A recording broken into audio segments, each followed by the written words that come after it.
কি করবেন এই টাকা দিয়ে? যদি কবর নিয়ে যেতে পারেন, আখেরাতে কাজে লাগে, তাহলে তো একটা ব্যাপার ছিল।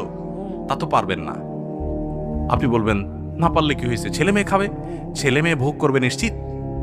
বহু মানুষ সম্পদ রেখে চলে গেছে, তার ছেলেমেয়েরা ভোগ করতে পারে নাই, হাতে বুতে অন্য মানুষ খেয়ে ফেলছে, আছে না নাই? সবচেয়ে বড় হতভাগাকে জানেন?